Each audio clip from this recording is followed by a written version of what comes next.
Breeding and genetics offer a number of solutions to the issues raised by immunocastration of the production of entire male pigs.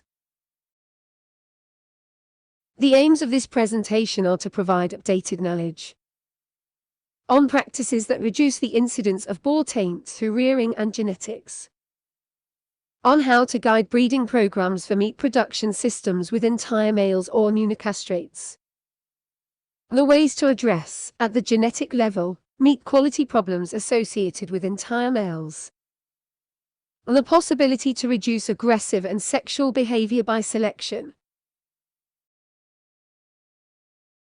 Recently, in 2019, the Health and Food Safety Directorate-General published a guide establishing the best practices on the production, the processing, and the marketing of meat from uncastrated pigs or pigs vaccinated against boar taint, immunocastrated. This guide was established by a group of scientists on the basis of scientific publications and interviews of stakeholders that promote alternatives to piglet surgical castration. One part of the guide was dedicated to the best practices to be used to limit boar taint at farm level. Two statements from the report should be underlined. The first one is related to the importance of the timing of slaughter as a way of managing the risk of boar taint, based on either weight or age, but there is no single threshold that can guarantee the absence of boar taint. The second statement is related to housing, generally associated with improved welfare, but it is not clear to what extent they impact boar taint prevalence. In a very general way, management at the farm level will be efficient to limit scatol levels, whereas genetic selection will reduce androstenone level. Best practices for boars include flooring and housing, early detection of pigs with boar taint, scheduling of slaughter, and transport to the slaughterhouse. Reductions in stress are associated with a reduction in boar taint as a consequence of less aggressive behavior and fewer fights between animals. Keeping pigs clean, with fully or partially slatted floor, has been associated with reductions in boar taint. Sex separation is promoted, though effect on boar taint is not fully established. Avoiding mixing events limits stress, wet feeding and avoiding competition at feeding decrease scatol levels.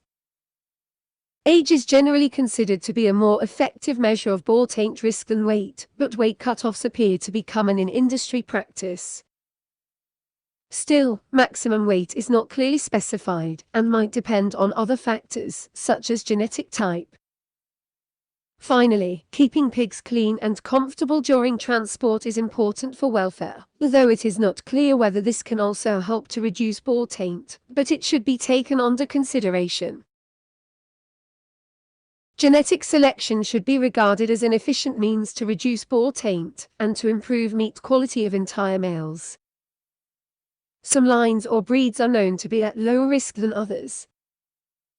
Powertrain breed, for example, is often cited and promoted to limit boar taint risk. Lean sire lines are at lower risk than dam lines. It also appears that the Duroc breed may have higher levels of androstenone. Boar taint risk within a given breed can differ from one line to another depending on the selection implemented in those different lines. This means that the levels of boar taint compounds must be measured, and the genetic levels have to be estimated in all the lines prior to selection. Selection against boar taint was implemented by several breeding companies, who are now able to offer sperm from low taint lines. The genetic parameters for boar taint criteria are well known. The heritability values for androstenone are high, between 0.2 and 0.9, whereas the heritability values for scatol are moderate, from 0.2 to 0.6. The heritability values for human nose scoring are lower, around 0.1 to 0.2. Examples of reduction of boar taint risk are given from two breeding companies, Tupigs Norspin and Nucleus. Breeding schemes or selection objectives are based on a large number of traits. Thus, it is important to know the genetic relationships between boar taint and production traits, such as growth rate, feed efficiency, or carcass composition. Additionally, to further improve meat quality for entire males, it is also essential to know the relationships between all the traits and meat quality traits, such as drip loss, ultimate pH, intramuscular fat, fatty acid composition or organoleptic qualities, as meat from entire males can be of lower quality. The genetic relationship between androstenone-related boar taint and production or quality traits are either favorable or very low. Selecting against androstenone would have favorable effects on feed efficiency and leanness. There might be a small, unfavorable effect on growth rate. The genetic relationship with meat quality traits is low, thus it should be possible to select against boar taint and implement at the same time selection criteria to improve meat quality traits. Before implementing selection against androstenone, especially in dam lines, it is important to estimate the genetic relationships between androstenone and reproductive traits. These traits include age at puberty, fertility, litter size, maternal abilities or longevity. They can also include reproductive traits for boars such as libido, sperm production and sperm quality. In general, these relationships are poorly known and the published results are sometimes contradictory. It is understood that considering the link between androstenone and steroid metabolism, it would affect sexual maturation, but the effects on adult reproductive traits might be limited and dependent on the line. As a consequence, selection against boar taint can be implemented, but the impact on reproduction should be thoroughly supervised. Genetic selection has contributed to leaner pigs, but has recently put more emphasis on carcass traits related to dressing yield and meat quality traits. The development of tomography can help to select on primal cut, for examples. There are also opportunities to further improve meat quality traits, such as drip loss or intramuscular fat. These criteria are known to be related to meat quality, and can be selected as far as phenotypes can be registered on live animals as intramuscular fat or at slaughterhouse as drip loss. Additionally, meat quality traits are lowly related to boar taint compounds. Selecting to improve tenderness will be more difficult as there are few easy measures of tenderness that can be used as selection criterion. Although there is evidence of a genetic determinism for fatty acid composition, it is not expected to be selected so easily. The other issue for entire male production is to overcome aggressive behaviors and sexual behaviors observed in uncastrated males. Behavior traits are known to have a genetic basis, and heritability values have been estimated for several of them. Selecting for or against specific behavioral traits is not straightforward.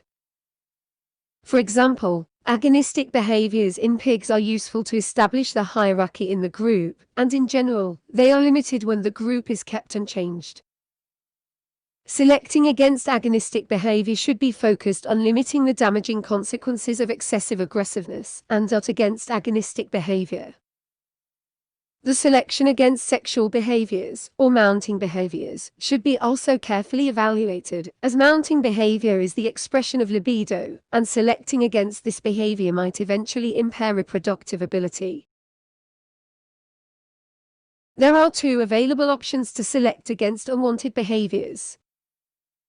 The first one might be an indirect consequence of selection against boar taint.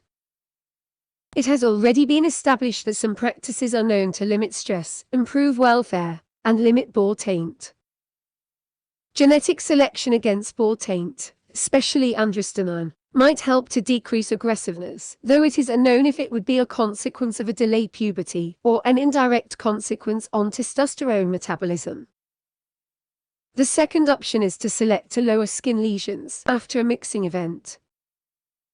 This trait can be more or less easily recorded and is known to be of moderate heritability.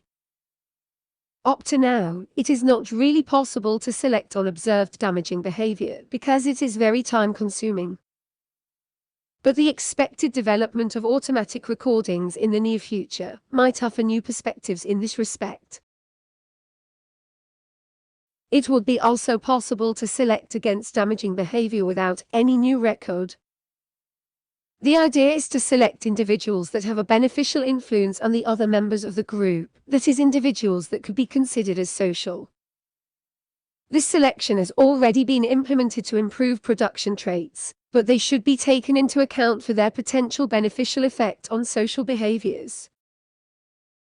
As a conclusion, it has been established that both breeding and genetics can support entire male pig production, especially regarding boar taint risk. It is possible to develop new breeding schemes that will improve entire male pig production by including boar taint traits, but also quality traits and potentially behavior traits. These breeding schemes will highly benefit from development of new technologies, especially regarding automatic measurements of boar taint compounds at slaughterhouse or individual behaviors on farm. Thank you for your attention.